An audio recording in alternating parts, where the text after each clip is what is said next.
Tahu nggak sih kalian, apa yang dilakukan dokter atau perawat saat pasien kesulitan bernafas? Ya, betul sekali.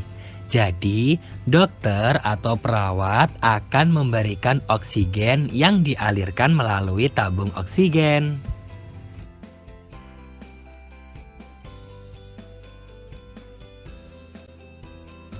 Dan selanjutnya yang harus kalian tahu bahwa oksigen dalam tabung itu memiliki konsentrasi lebih besar daripada udara sekitar. Ternyata, oksigen tersebut dapat mempercepat laju reaksi pernafasan pada pasien. Selanjutnya, hari ini kita akan melakukan praktikum mengenai pengaruh konsentrasi terhadap laju reaksi.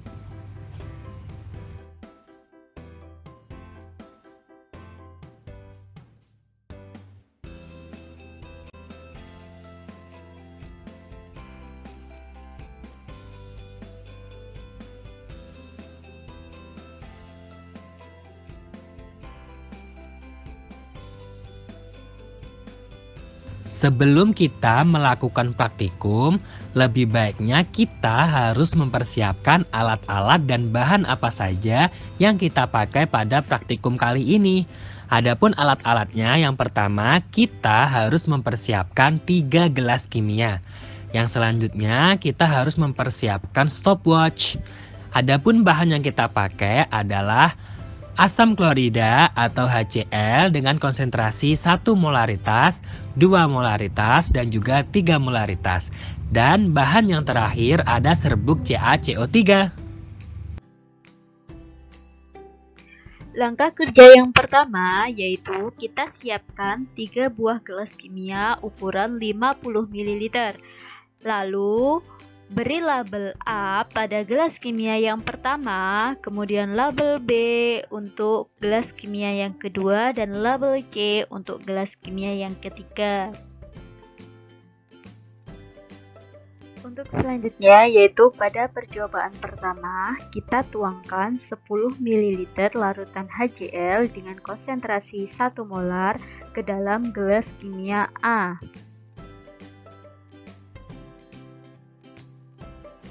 Setelah kita masukkan larutan HCl, kemudian kita tambahkan 1 gram serbuk CaCO3 atau kalsium karbonat ke dalam gelas kimia.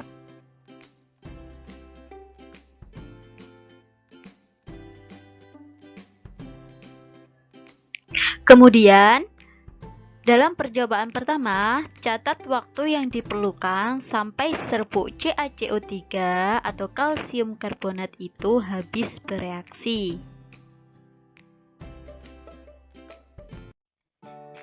Untuk selanjutnya, kita lakukan percobaan kedua dengan menuangkan 10 ml larutan HCl dengan konsentrasi 2 molar ke dalam gelas kimia B.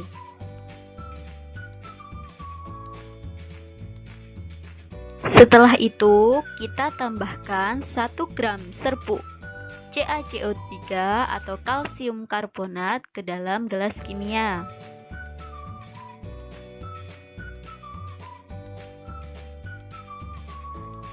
Kemudian, kita catat waktu yang diperlukan sampai serbuk CaCO3 habis bereaksi. Baik, untuk selanjutnya kita lanjutkan ke percobaan ketiga. Kita tuangkan 10 ml larutan HCl dengan konsentrasi 3 molar ke dalam gelas kimia C. Setelah kita masukkan larutan HCl, kemudian kita tambahkan 1 gram serbuk CaCO3 atau kalsium karbonat ke dalam gelas kimia C.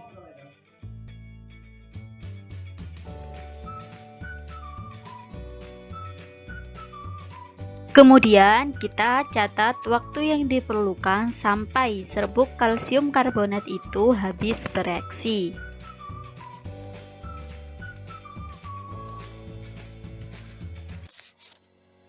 Dari percobaan yang telah dilakukan, dapat diperoleh hasil sebagai berikut. Pada percobaan pertama, ketika 10 ml larutan HCl dengan konsentrasi 1 molar direaksikan dengan 1 gram serbuk CaCO3, reaksi ini berlangsung selama 2 menit 16 detik hingga seluruh CaCO3 bereaksi dengan HCl. Pada percobaan yang kedua, ketika 10 ml larutan HCl dengan konsentrasi 2 molar direaksikan dengan 1 gram serbuk CaCO3, reaksi ini berlangsung selama 1 menit 8 detik hingga seluruh CaCO3 bereaksi dengan HCl. Pada percobaan yang ketiga, ketika 10 ml larutan HCl dengan konsentrasi 3 molar direaksikan dengan 1 gram serbuk CaCO3, reaksi ini berlangsung selama 15 detik hingga seluruh CaCO3 bereaksi dengan HCl. Berdasarkan hasil percobaan tersebut, dapat kita simpulkan bahwa larutan dengan konsentrasi yang lebih besar dapat bereaksi lebih cepat daripada larutan dengan konsentrasi yang rendah. Karena semakin besar konsentrasi, maka semakin banyak partikel zat-zat yang bereaksi.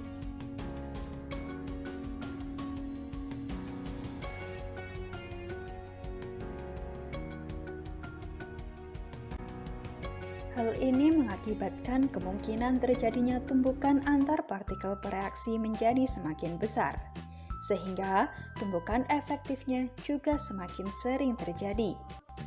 Seperti yang kita pelajari pada teori tumbukan, bahwa reaksi kimia dapat berlangsung karena adanya tumbukan efektif dengan arah orientasi yang tepat dan energi yang cukup.